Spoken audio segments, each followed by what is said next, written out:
Most of what I'm going to say is common sense. Having said that, I've seen people do almost everything I'm about to tell you not to. And the whole reason for this really is just to keep shooting, recreational shooting on public lands open. Shut up and sit down!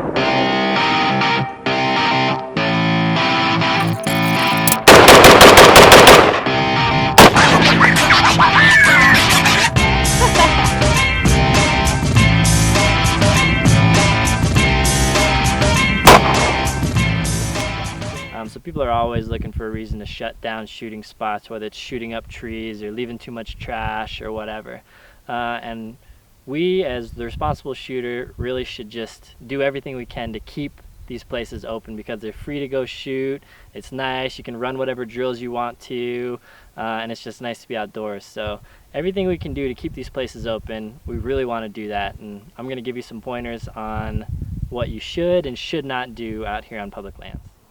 So if the spot you're going to says don't drive in, don't drive in. If there's a sign that says don't shoot, don't shoot. It's pretty common sense. Don't shoot over roads, don't shoot from a road, don't shoot from a campsite or any building. It depends on where you are, but usually they'll say 50 to 200 yards away from any of those things. So I'm shooting here pretty close to the road, about 150 yards away.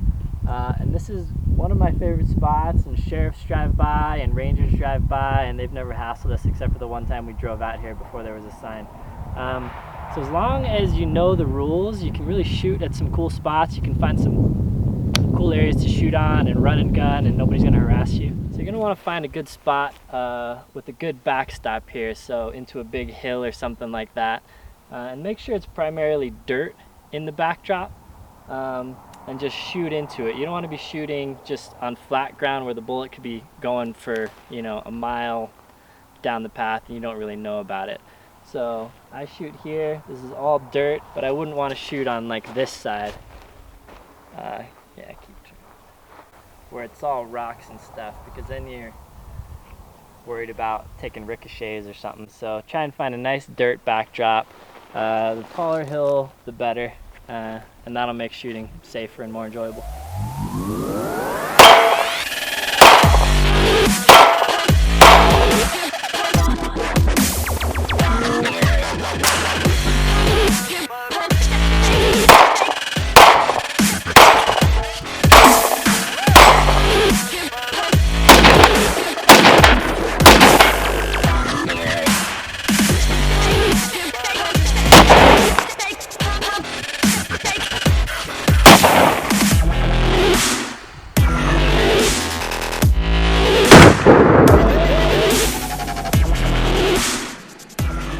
If you're gonna come out and shoot things, don't bring like an old busted TV that's gonna shatter glass everywhere that you can't pick up very easy.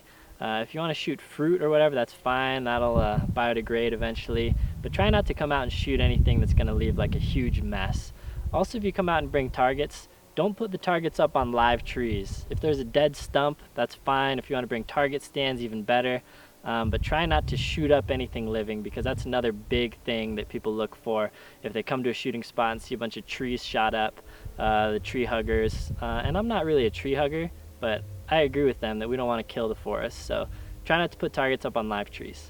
So every time I come out, I obviously pick up my own brass. I don't even reload, I just pick it up to be clean. And then I usually pick up other people's stuff, casings, shells that they leave behind as well.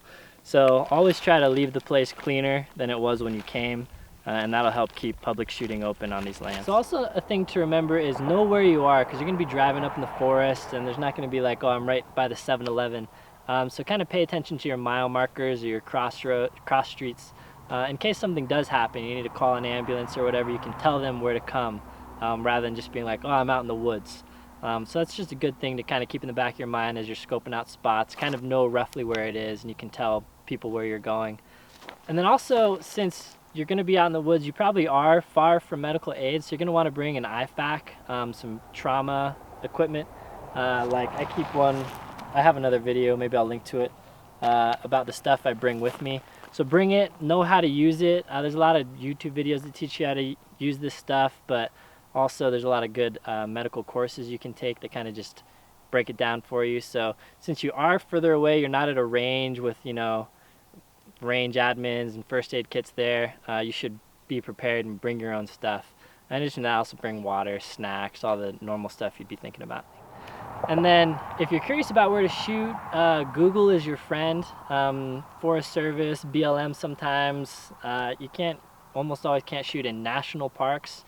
So those are off the list, but unincorporated area and stuff. The best bet if you're not sure is just to call up the sheriff for whatever county you want to go shoot in, and they'll be able to just answer your question directly or point you in the right direction.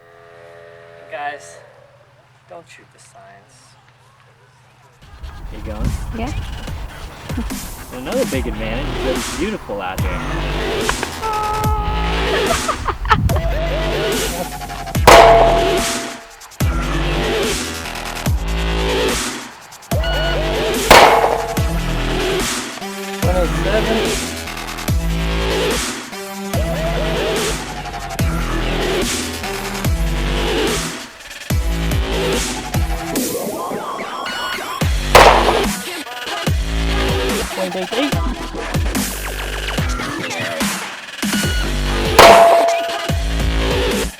Seven again. And, that's all I can do.